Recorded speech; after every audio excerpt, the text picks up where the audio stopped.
사랑하는 우리 수지교회 성도 여러분, 안녕하십니까? 네, 2026년 새해를 말씀으로 시작하는 사경의 두 번째 시간, 오늘도 교회를 찾으신 우리 모든 분들을 진심으로 환영합니다. 오늘 이 시간 말씀으로 또 남은 한 주를 살아갈 힘을 얻는 귀한 시간이 되시기를 간절히 소망합니다. 아름다운 찬양으로 또 하나님께 기쁨과 영광을 돌려주심에 감사드리며, 어제에 이어 오늘도 베풀어 주신 따뜻한 사랑에 깊은 감사를 드립니다. 주신 사랑을 잘 간직하도록 하겠습니다.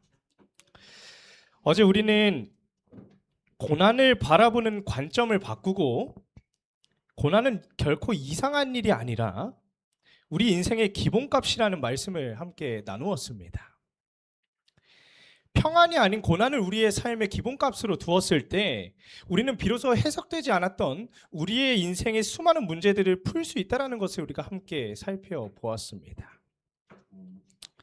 하지만 다시 일상으로 돌아와 오늘 하루의 시간을 보냈을 때 여전히 마음이 무겁지는 않으셨습니까? 머리로는 고난이 기본이라는 것을 알지만 막상 고난이 닥쳐오면 여전히 어렵고 당황스러운 것이 현실이라는 것입니다. 고난을 견디는 것이 너무나 힘든 일이라는 것입니다. 그래서 오늘은 한 걸음 더 나아가 보려 합니다. 우리가 고난을 피할 수 없다면 도대체 하나님께서는 이 고난을 통해 오늘 우리에게 무엇을 원하시는 것일까요? 어제 시간을 통해 고난을 받아들이는 수용의 시간을 함께 살펴보았다면, 오늘은 고난으로의 부르심이라는 제목으로 오늘 우리가 그러한 고난 속에서 어떻게 반응하고 움직여야 하는지, 그 고난 속에 숨겨진 하나님의 부르심을 발견하고 적극적으로 응답하는 시간이 되시기를 간절히 소망합니다. 우리가 베드로전서를 읽으면서 다음으로 생각해야 하는 것은 고난을 마주했을 때 어떻게 적극적으로 맞이할 수 있을까 하는 것입니다. 저는 이것을 오늘의 제목처럼 고난으로의 부르심이라고 표현하고 싶습니다. 오늘 우리가 마주하는 고난은 어쩔 수 없이 계속해서 우리의 삶에 찾아옵니다. 그렇다면 우리는 그렇게 찾아오는 고난을 어떻게 적극적으로 맞이할 수 있을까요? 베드로가 고난에 대해서 어떻게 이런 태도, 여러분 리트머스 시험지를 들어보셨나요? 네, 어릴 적 우리 과학 시간을 통해서 한 번쯤은 다 사용해 보셨을 것입니다.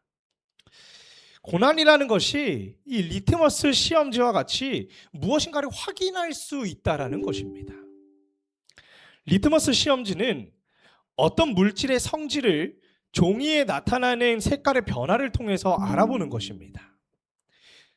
이것을 고난에 대입했을 때 고난이라는 것이 무엇인가를 드러낸다라는 것입니다.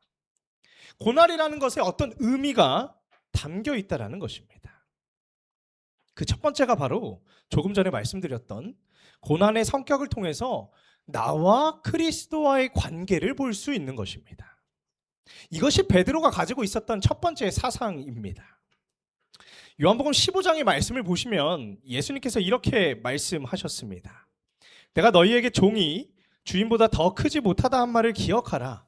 사람들이 나를 박해하였은즉 너희도 박해할 것이요 내 말을 지켰은즉 너희 말도 지킬 것이라.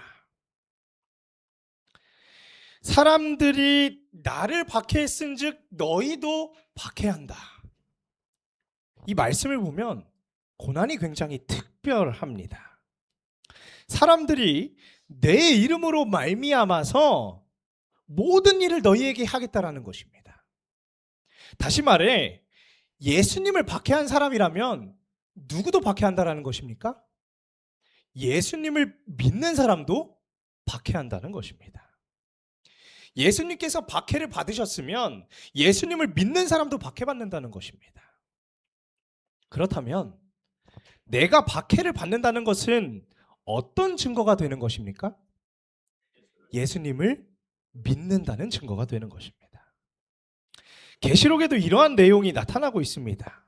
계시록의 말씀을 보시면 용이 자기가 땅으로 내어진 것을 보고 남자를 낳은 여자를 박해하고 그 다음 나중에는 여자의 남은 자손을 박해합니다.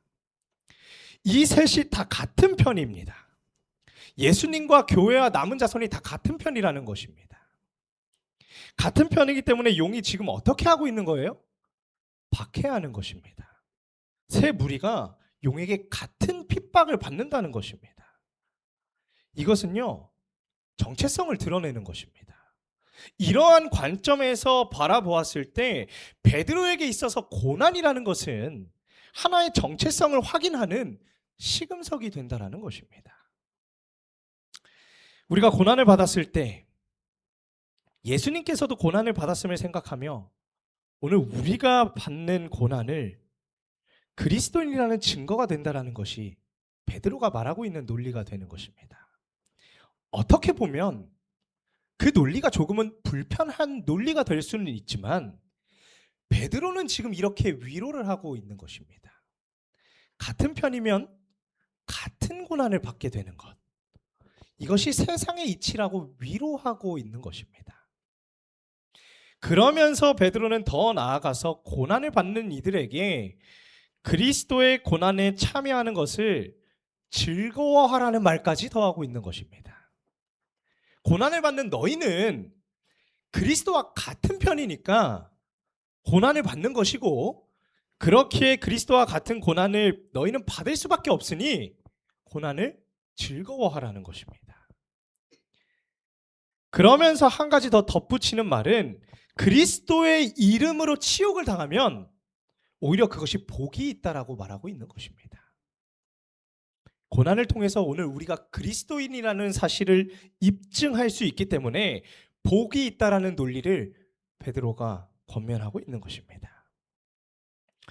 베드로는 고난을 통해 우리가 그리스도인이라는 관계적 측면에서의 사실을 입증한다라고 이야기하며 덧붙여서 같은 종류의 고난을 받아야 한다라는 것을 말하고 있습니다. 같은 편이면 같은 고난을 받는다. 반대로 같은 고난을 받으면 같은 편이 되는 것입니다. 여러분, 고난의 성격이 다 같을까요? 다를까요? 다 다릅니다. 죄를 짓고 감옥에 들어가 고난받는 수많은 사람들을 보면 그 사람들이 다 그리스도이니까요. 그럼 그분들이 왜 고난을 받는 것일까요? 분명히 잘못을 했기 때문에 고난을 받는 것입니다. 사람들이 착각할 수 있는 것입니다. 잘못을 하고 고난을 받으면서도 나도 지금 고난을 받고 있으니 나는 그리스도인이라는 이런 얘기를 할 수 있기 때문에 그리스도인으로서 입증되기 위해서는 받는 고난의 성격도 같아야 한다는 것입니다. 같은 종류의 고난을 받아야 된다는 이야기를 베드로가 말씀 가운데 분명히 전하고 있습니다. 2장 19절로 20절의 말씀입니다. 부당하게 고난을 받아도 하나님을 생각함으로 슬픔을 참으면 이는 아름다우나 죄가 있어 매를 맞고 참으면 무슨 칭찬이 있으리요. 그러나 선을 행함으로 고난을 받고 참으면 이는 하나님 앞에 아름다우니라. 그래서 부당하게 고난을 받아도 하나님을 생각함으로 슬픔을 참으면 그것은 아름다운 것이다 라고 권면하고 있는 것입니다. 예수님께서 받는 고난의 성격을 보면 예수님께서 받으신 고난은 어떤 고난이었을까요? 부당함으로 받는 고난이었습니다. 잘못한 게 하나도 없는데 받는 고난이었다라는 거예요. 내가 죄가 있어서, 내가 죄를 지어서 받는 고난은 칭찬받을 일일까요? 아닐까요? 결코 아니라는 것입니다. 내가 죄가 있어서 받는 고난은 당연한 것입니다. 그래서 고난의 성격과 그 사람의 정체성을 분명하게 나누고 있습니다. 이 논리를 베드로가 직접 이야기하고 있습니다. 3장 13절로 14절 그리고 17절의 말씀입니다. 또 너희가 열심으로 선을 행하면 누가 너희를 해하리요? 그러나 의를 위하여 고난을 받으면 복 있는 자니 그들이 두려워하는 것을 두려워하지 말며 근심하지 말고 선을 행함으로 고난받는 것이 하나님의 뜻일진데 악을 행함으로 고난받는 것보다 나으니라. 베드로전서의 말씀을 보시면 너희가 열심으로 선을 행하면 누가 너희를 해하냐라고 이야기하고 있습니다. 선을 행하면 고난을 받을 확률이 어떨까요? 선을 행하지 않는 사람이 고난받을 확률이 높을까요? 아니면 선을 행하는 사람이 고난받을 확률이 높을까요? 예, 당연하게도 선을 행하지 않는 사람이 받는 고난의 확률이 높다라는 것입니다. 그러니까 선을 열심히 행하면 누가 고난을 줄까요? 그러니까 고난받을 확률이 낮다라는 것입니다. 이것은 어디까지나 낮다라는 것이지 고난받을 확률이 전혀 없는 것은 아닙니다. 그런데 우리가 생각해야 하는 것은 선을 행함에도 불구하고 받는 고난은 뭐예요? 복이 있다라는 것입니다. 이것이 의를 위해 받는 핍박이라는 것입니다. 그래서 베드로가 무엇이라고 말하고 있냐면 선을 행함으로 고난받는 것을 하나님의 뜻일진대라고 말하고 있는 것입니다. 이 말씀을 읽으면서 누군가는 정말 솔직하게 마음으로 완전히 다가오지는 않을 수 있습니다. 우리는 연약한 인간에게 충분히 그럴 수 있습니다. 그런데 분명히 이렇게 말씀하셨다라는 것입니다. 고난에 관련해서 구약 성경에 욥이 있다면 신약에서는 예수님을 제외하고 베드로가 있을 것입니다. 신약을 깊이 있게 이해한 사람이 없을 것입니다. 고난과 관련해서는 베드로를 절대 따라갈 수 없을 것입니다. 왜냐하면 그는 어제 말씀드렸던 것처럼 고난의 현장에도 있었고 고난을 부인도 해봤고 실제로 고난의 삶을 그가 겪었기 때문입니다. 다시 말해 베드로에게 있어서 고난이라는 주제는 그의 삶을 전체로 놓고 봤을 때 굉장히 심각한 주제였다라는 것입니다. 그렇기 때문에 베드로는 고난을 통해 이야기할 수 있고 고난을 통해 나와 예수 그리스도의 관계를 확인할 수 있다라고 말할 수 있는 것입니다. 베드로가 말하는 고난을 받는다는 것 두 번째는 고난이라는 자극에 대한 반응을 통해 그 사람이 어떤 사람인지를 보여주는 시금석이 된다라는 것입니다. 여러분, 고난은 자극입니다. 어떤 고난이든 이 고난이라는 것은 어쨌든 우리 삶에 찾아오는 자극입니다. 고난이라는 자극이 우리 삶에 찾아오는 것입니다. 고난에 대한 자극이 왔을 때 오늘 우리는 어떻게 그 고난에 반응하시겠습니까? 그 자극에 반응하시겠습니까? 되게 여러 가지 반응이 나타날 것입니다. 화를 내는 사람이 있을 수 있고요. 원망하는 사람이 있을 수 있고요. 좌절하는 사람이 있을 수 있습니다. 다양한 반응이 나타난다는 것입니다. 고난이라는 자극이 올 때 우리는 여러 가지 반응을 할 수 있습니다. 그럼 그 반응을 보고 무엇을 알 수 있다는 거예요? 그 사람이 어떤 사람인지를 알 수 있다는 것입니다. 그래서 우리가 특정 사람이 어떤 사람인지를 잘 모를 때 어떤 자극을 통해서 드러난 것을 보고 그 사람은 이런 사람이구나 라고 평가할 수 있는 것입니다. 다시 말해 고난이라는 자극이 그 사람이 어떤 사람인지를 보여주는 하나의 시금석 역할을 하고 있다는 거예요. 베드로전서에는 두 가지 고난의 종류가 나타나고 있습니다. 첫 번째는 정당한 고난입니다. 잘못한 사람에게 고난을 주는 정당한 고난입니다. 자, 정당한 고난이 있다면 또 하나는 어떤 고난이에요? 부당한 고난입니다. 잘못을 하지 않았는데 주거나 받는 고난이 있습니다. 오늘 우리는 두 가지 고난의 종류를 통해서 고난과는 관계없이 두 가지의 반응을 나타낼 수 있습니다. 어떤 반응이냐면 첫 번째는 나쁘게 반응을 할 수 있고 두 번째는 선하게 반응할 수 있는 것입니다. 그렇다면 최악의 경우는 어떤 경우일까요? 정당한 고난에 대해서 나쁜 반응을 하는 것입니다. 분명히 내가 잘못을 저지른 상태에서 어떠한 고난을 주어졌는데 그 고난을 받아들이지 못하는 것, 이러한 반응이 최악의 경우가 되는 것입니다. 반대로 부당한 고난에 대해서 악한 반응을 하는 것은 어떨까요?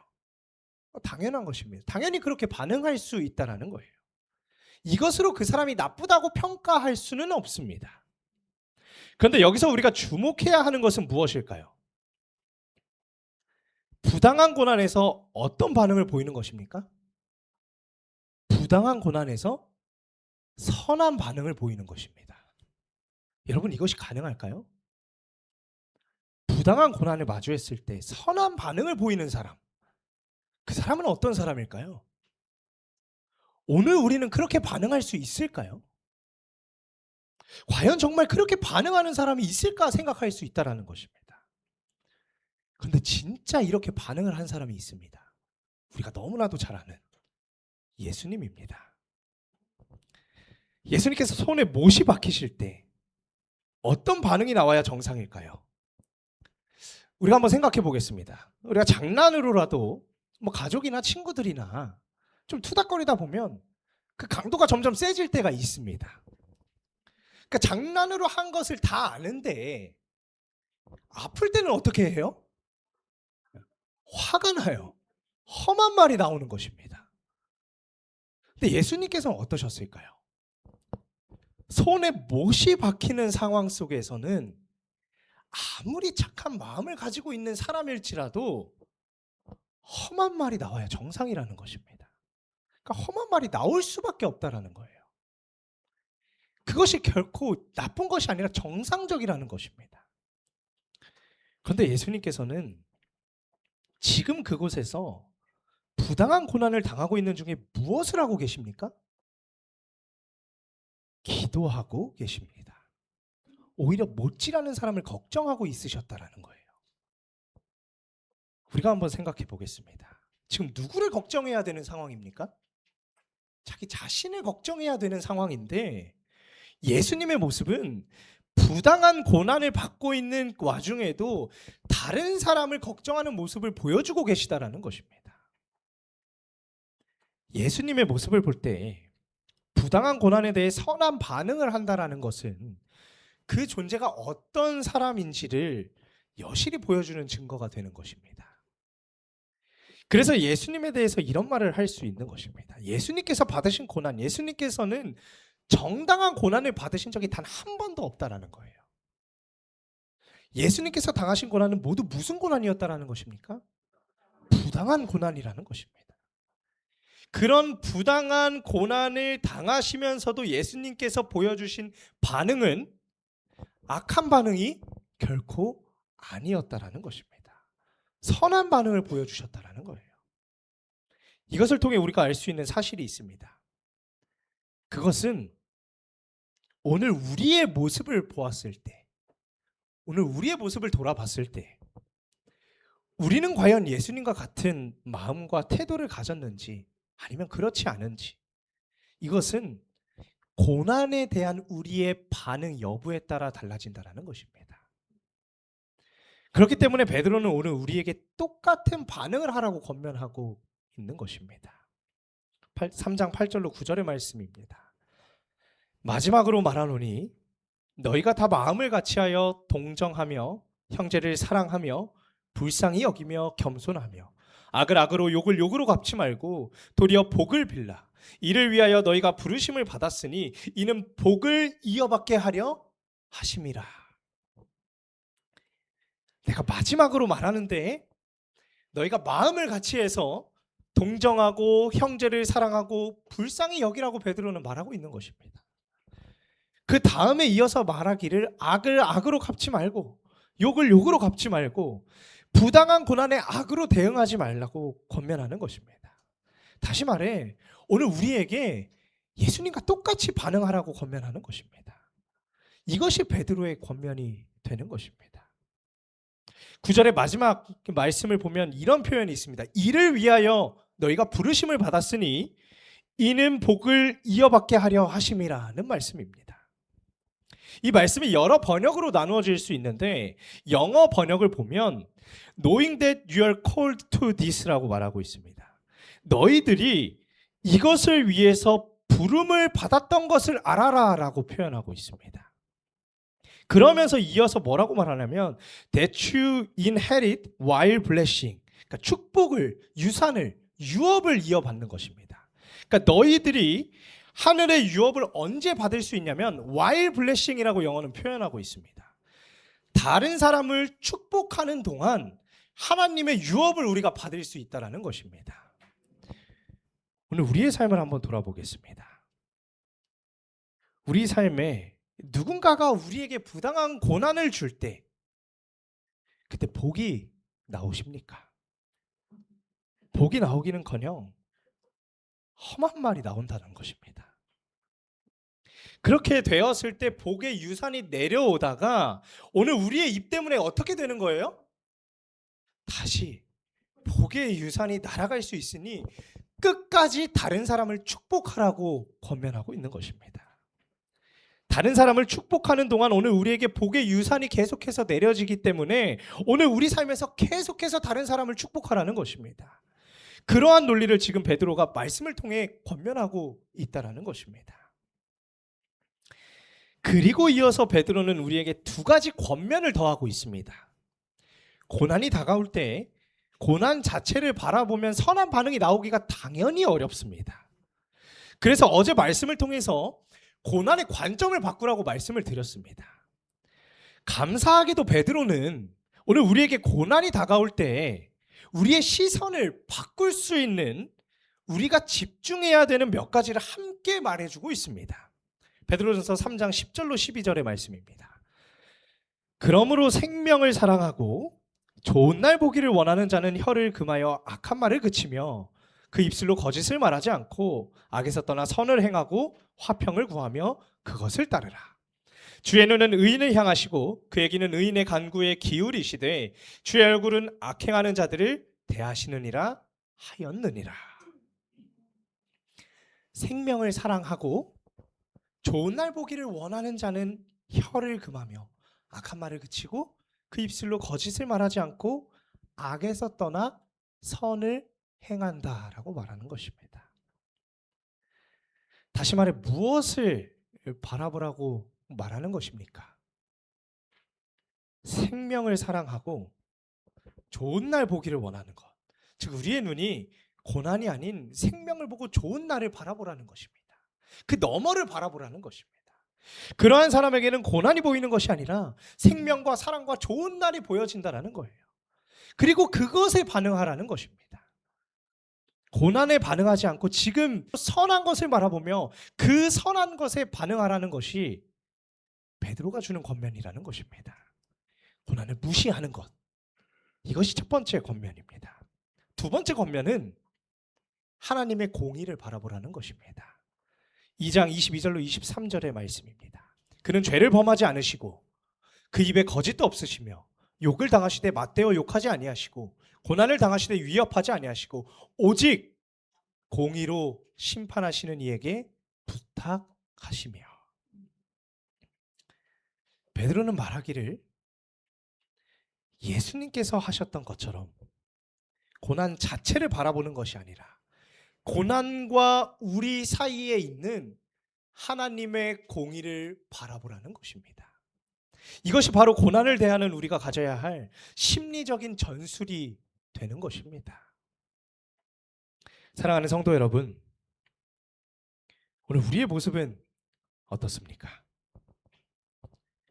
고난을 마주한 우리의 반응이 오늘 우리를 나타내는 것입니다. 어떤 상황 속에서도 선한 반응으로 하늘의 축복을 이어받는 삶이 오늘 우리의 삶이 되시기를 간절히 소망합니다. 베드로가 말하는 고난을 받는다는 것 마지막 세 번째는 내가 어떻게 고난을 수용하는지 그 태도가 내 삶에서 무엇을 가치 있게 생각하는지를 보여준다는 것입니다.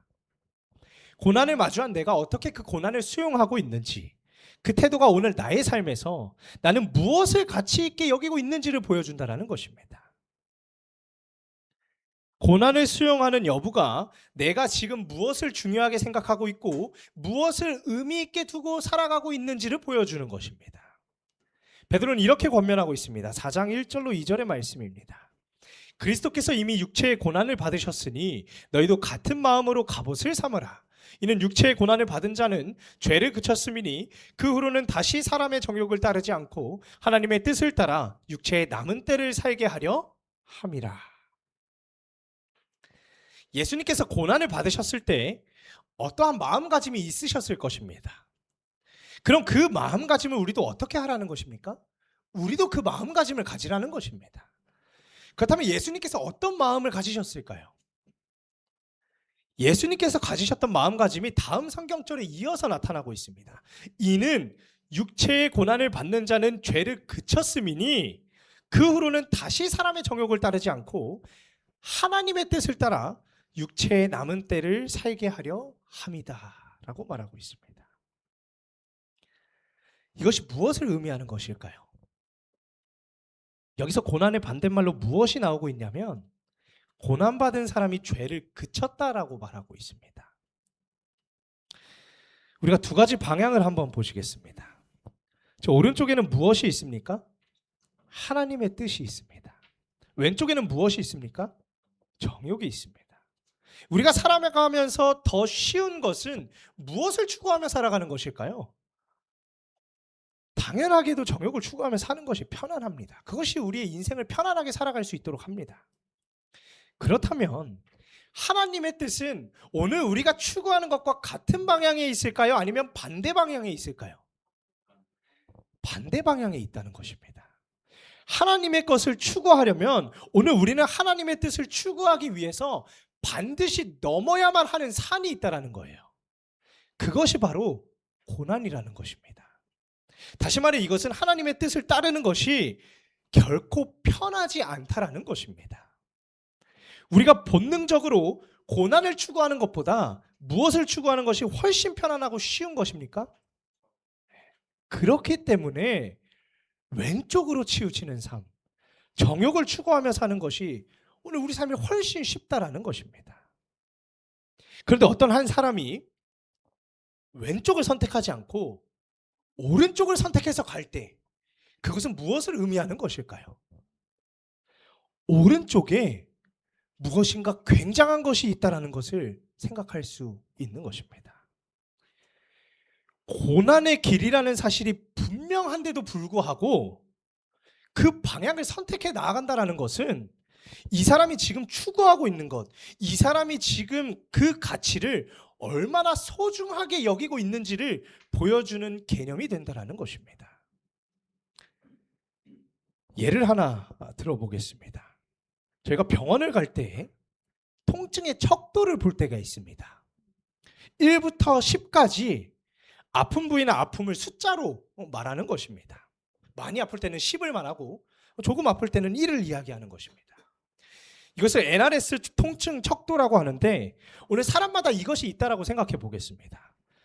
내가 이 정도 고난이면 감수할 수 있을 것이라는 척도가 0부터 10까지 있다라고 생각했을 때 오늘 나는 고난을 한 3에서 4 정도는 내가 감수할 수 있다라고 생각해 보겠습니다. 고난이 3, 4를 넘어가 5, 6, 7을 달려가기 시작하면 그 다음부터는 고난을 감수하고 싶은 마음이 사라지는 것입니다. 왜냐하면 내가 감당할 수 있는 수준을 넘어섰기 때문입니다. 그런데 어떤 사람은 고난의 척도가 10인 사람이 있습니다. 이러한 고난의 척도를 추구하는 사람은 어떤 사람일까요? 이미 오른쪽으로 이미 10으로 갔다라는 것 자체가 반대편은 아예 관심이 없다는 것입니다. 그것이 그 사람을 보여주는 척도이기 때문이에요. 말씀 가운데 육체의 고난을 받는 자가 죄를 그쳤다는 의미가 무엇일까요? 이미 이 사람은 어디에 가 있는 것입니까? 죄의 정반대편에 가 있는 것입니다. 베드로는 고난과 죄를 이러한 상관관계를 가지고 설명하고 있는 것입니다. 이러한 사람은 고난을 대수롭지 않게 여길 수 있다는 것입니다. 결국은 하나님의 뜻에 따라 남은 때를 사는 사람이 그러한 사람이라는 것을 말해주고 있는 것입니다. 베드로전서 5장 10절의 말씀에 잠깐 고난을 받은 너희를 친히 온전하게 한다라고 말씀하고 있습니다. 고난이 어떻게 우리를 온전하게 하는지 그것이 베드로의 논리가 되는 것입니다. 오늘을 살아가는 우리의 삶이 어떻게 보면 두 가지의 방향이 있는 것 같습니다. 오늘 우리 각자가 지향하는 지향점이 있을 것입니다. 고난을 추구하는 삶을 사는 것은 결코 쉽지가 않습니다. 그것을 일부러 선택해서 살아간다는 것 자체가 결코 쉬운 일이 아니라는 것입니다. 어쩔 수 없이 감내하며 살아가겠지만 일부러 고난을 선택하는 삶은 그렇게 선택하기가 쉽지 않다라는 것입니다. 가능하면 왼쪽의 길이, 고난이 없는 길이 편안하고 좋아 보이기 때문입니다. 그런데 일부러 고난을 선택했다는 것, 그것은 진짜 이 사람이 고난을 감내하고 수용하며 살아가는 삶, 그 사람의 인생의 가치관과 그 사람의 삶의 가치관이 무엇인지를 정확하게 보여주고 있다는 것이 오늘 베드로가 우리에게 말하고 있는 고난에 대한 논리가 되는 것입니다. 사랑하는 성도 여러분, 고난에 대한 여러 가지 이야기를 베드로전서의 말씀을 통해 함께 살펴보았습니다. 다시 한번 우리의 삶을 돌아보게 되시기를 간절히 소망합니다. 오늘 우리의 삶이 이전의 삶에 비해서 그렇게 많은 고난 가운데 살고 있지는 않지만 여전히 마주하는 작은 고난들에 어떤 태도로 고난과 나의 관계를 맺으며 살아갈 것인지 오늘 우리는 깊이 생각할 필요가 있다는 것입니다. 우리에게 닥친 고난은 하나님께서 우리를 외면하셨다라는 증거가 아님을 이제 우리는 분명히 알 수 있는 것입니다. 오히려 그것은 하나님께서 우리를 외면하셨다라는 증거가 아니라 오늘 우리가 세상이 아닌 그리스도께 속해 있다는 가장 확실한 영적 신분증이 된다는 것입니다. 그러므로 새롭게 맞이한 2026년 혹 억울한 고난이 찾아오시거든 두려워하거나 도망치지 않으시기를 간절히 소망합니다. 오히려 그때가 바로 내 안에 계신 예수 그리스도를 세상에 보여줄 수 있는 절호의 기회임을 당당하게 기억하시고 맞이하게 되시기를 간절히 소망합니다. 사랑하는 여러분, 물론 그 길이 때로는 버겁고 아플 수 있습니다. 하지만 분명한 것은 우리를 부르신 하나님은 우리를 결코 고난 가운데 내버려 두지 않으시는 분이심을 오늘 우리가 꼭 기억하게 되시기를 간절히 소망합니다. 베드로전서 5장 10절의 말씀을 다 함께 읽어보도록 하겠습니다. 모든 은혜의 시작. 모든 은혜의 하나님 곧 그리스도 안에서 너희를 부르사 자기의 영원한 영광에 들어가 잠깐 고난을 당한 너희를 친히 온전하게 하시며 강하게 하시며 털을 견고하게 하시리라. 오늘 이 약속의 말씀을 붙드시고 나아갈 때에 오늘 우리는 고난을 부르심으로 받아들이는 삶, 하나님께서 친히 붙드시고 마침내 가장 아름답고 온전하게 빚어가실 것을 믿음으로 전진하는 저와 여러분의 삶이 되시기를 간절히 소망하며 말씀을 줄이겠습니다.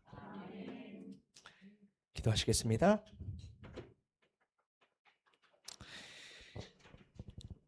하늘에 계신 거룩하신 하나님 아버지, 오늘 하루의 삶도 사랑으로 인도하시고 말씀의 자리로 나오게 하심에 감사드립니다. 오늘 저희의 삶에서 마주하는 고난은 그리스도께 속해 있다는 확실한 영적 신분증임을 기억하게 하여 주시옵소서. 고난을 두려워하거나 고난으로부터 도망하지 않을 수 있는 강한 믿음을 허락하여 주시옵소서. 때로는 연약하여 넘어질지라도 하나님께서는 결코 우리를 버리지 않으신다는 사실을 기억할 수 있도록 은혜를 베풀어 주시옵소서. 저희의 삶이 고난을 부르심으로 받아들이는 삶이 되게 하시고 마침내 하나님께서 저희의 삶을 가장 아름답고 온전하게 빚으신다는 사실을 믿음으로 나아가는 삶이 될 수 있도록 축복하여 주시옵소서. 사랑이신 예수 그리스도의 이름으로 간절히 기도드립니다. 아멘.